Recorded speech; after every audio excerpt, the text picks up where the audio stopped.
নমস্কার, আপনারা দেখছেন ইনস্টা খবর। আপনাদের সঙ্গে আমি রিঙ্কি। কারোরই মৃত্যুর খবর রীতিমতো হৃদয় বিদারক। কারোর মৃত্যুর খবর শুনলে আমাদের প্রাণটা যেন সত্যি দুঃখে কাঁদে।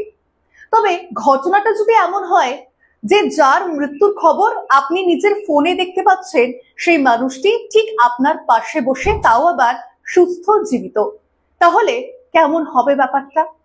অবশ্যই যে মানুষটির মৃত্যুর খবর আপনি নিজের ফোনে দেখছেন, সে আপনার পাশে বসে থাকলে আপনি রীতিমতো চমকে উঠবেন। হ্যাঁ, এমনই ঘটনা সম্প্রতি সামনে এসেছে। সৌরভ গঙ্গোপাধ্যায়, যার নামটাই যথেষ্ট, যার আলাদা কোনো পরিচয়ের দরকার পড়ে না।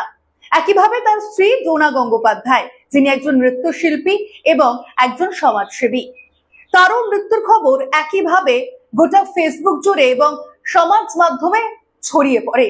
আর তারপরে রীতিমতো নেটিজেনরা এই সোশ্যাল মিডিয়ায়, অর্থাৎ ডোনা গঙ্গোপাধ্যায়ের মৃত্যুর খবর শুনে সোশ্যাল মিডিয়া জুড়ে একের পর এক পোস্ট করতে থাকে। কিন্তু সত্যি কি ডোনা গঙ্গোপাধ্যায় মারা গিয়েছেন, আর জীবিত নেই আমাদের সামনে? এমনটা কিন্তু একেবারেই নয়। গোটা ঘটনাটি আপনাদের সামনে তুলে ধরবো।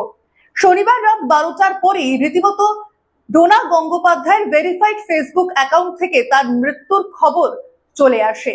আর সমাজ মাধ্যমে রীতিমতো তড়িঘড়ি এই খবর আগুনের মতো ছড়িয়ে পড়ে। আর তারপরে একের পর এক সোশ্যাল মিডিয়া ইউজার বা নেটিজেনরা তার মৃত্যুর পোস্টকে ঘিরে শোকাহত বিভিন্ন পোস্ট করতে থাকে এবং একই সঙ্গে আরো বিভিন্ন বিতর্কের সৃষ্টি হয় তার এই পোস্টকে কেন্দ্র করে। পরবর্তী সময় জানা যায় সৌরভ গঙ্গোপাধ্যায়ের স্ত্রী ডোনা গঙ্গোপাধ্যায় একেবারে সুস্থ এবং স্বাভাবিক রয়েছে, কিছুই হয়নি তার। তবে তার ভেরিফাইড ফেসবুক অ্যাকাউন্ট থেকে রটানো হয়েছিল যে একটি পথ দুর্ঘটনায় আর বেঁচে নেই ডোনা গঙ্গোপাধ্যায়। আর এই খবর সামনে আসতে রীতিমতো চাঞ্চল্যকর পরিস্থিতির সৃষ্টি হয়। শনিবার রাত 12টার পর এই খবর চাউর হতেই পরবর্তী অর্থাৎ রবিবারে সাইবার ক্রাইমে অপরাধমূলক একটি অভিযোগ করেন ডোনা গঙ্গোপাধ্যায়, যেখানে এখনো পর্যন্ত জানা যায়নি কে এই ভুয়ো খবরটি রটিয়েছিল এবং একই সঙ্গে কে তার ভেরিফাইড ফেসবুক অ্যাকাউন্টটি হ্যাক করেছিল। ওই হ্যাকারদের নাম এখনো পর্যন্ত তদন্তের তালিকায় রয়েছে।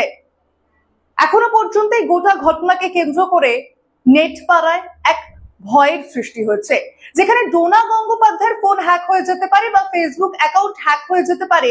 সেক্ষেত্রে সাধারণ মানুষের ক্ষেত্রে ছবিটা আরো কত ভয়াবহ হতে পারে তা ভেবে একইভাবে নেট পাড়ার নাগরিকদের মধ্যেও এক ভয়ের সৃষ্টি হয়েছে। তবে পরবর্তী সময়, অর্থাৎ কিছুক্ষণের মধ্যে জানা গিয়েছিল এই ভেরিফাইড অ্যাকাউন্টটি হ্যাক করেছে হ্যাকাররা এবং একই সঙ্গে সৌরভ গঙ্গোপাধ্যায়ের স্ত্রী ডোনা গঙ্গোপাধ্যায় তিনিও জানিয়েছেন যে তার এই ভেরিফাইড ফেসবুক অ্যাকাউন্ট থেকে যদি কেউ ফ্রেন্ড রিকোয়েস্ট পাঠায়, তবে সেই ফ্রেন্ড রিকোয়েস্ট কোনোভাবেই যাতে কেউ অ্যাকসেপ্ট না করে। আর তারপরে এই গোটা ঘটনাকে কেন্দ্র করে এখনো পর্যন্ত তদন্ত চলছে যে হ্যাকাররা ঠিক কারা এবং কি কারণে ডোনা গঙ্গোপাধ্যায়কে বেছে নেওয়া হলো এবং তার ফেসবুক অ্যাকাউন্টকে বেছে নেওয়া হলো এই ভুয়ো খবরটি রটানোর জন্য। এবং এই ভুয়ো খবর রটানোর পর হ্যাকারদের ঠিক কি সুযোগ সুবিধা পেতেন, অর্থাৎ হ্যাকারদের প্রফিট কি হতো, সেই বিষয় নিয়েও একাধিক প্রশ্ন উঠছে। তবে ইতিমধ্যেই গোটা ঘটনার তদন্ত করছে তদন্তকারী আধিকারিক এবং একই সঙ্গে সাইবার ক্রাইমও। তবে এই হ্যাক করা বা ফেসবুক অ্যাকাউন্ট হ্যাক করা থেকে আরো অন্যান্য যে মাধ্যমগুলি রয়েছে, যেমন হোয়াটসঅ্যাপ থেকে শুরু করে ইনস্টাগ্রাম এবং আরো একাধিক অ্যাপ রয়েছে, যেখানে সাধারণ মানুষের বিভিন্ন অ্যাকাউন্ট রয়েছে। বিভিন্ন এই অ্যাকাউন্টগুলি হ্যাক হলে বিভিন্ন গোপন তথ্য ওই হ্যাকারদের হাতে চলে যেতে পারে, এমনটাই আশঙ্কা করছে সাইবার ক্রাইম দলও। আর তার জন্যই নেটিজেনদের, যারা সোশ্যাল মিডিয়া বা সমাজ মাধ্যমে একাধিক যে অ্যাপগুলি রয়েছে সেগুলি ব্যবহার করে, সেই ব্যবহারকৃত নাগরিকদেরও একইভাবে আবেদন জানানো হচ্ছে আগাম সতর্ক থাকতে, যাতে তাদের এই গোপন তথ্য বা অন্য কিছু ফাঁস না হয়ে যায় সোশ্যাল মিডিয়ায়। তবে ডোনা গঙ্গোপাধ্যায়ের এই মৃত্যুর খবর যে ভুয়ো, শনিবার রাত 12টার পর সেই ভুয়ো খবর ছড়াতে রীতিমতো আতঙ্কের সৃষ্টি হয় সৌরভ গঙ্গোপাধ্যায় এবং ডোনা গঙ্গোপাধ্যায়ের পরিবারেও।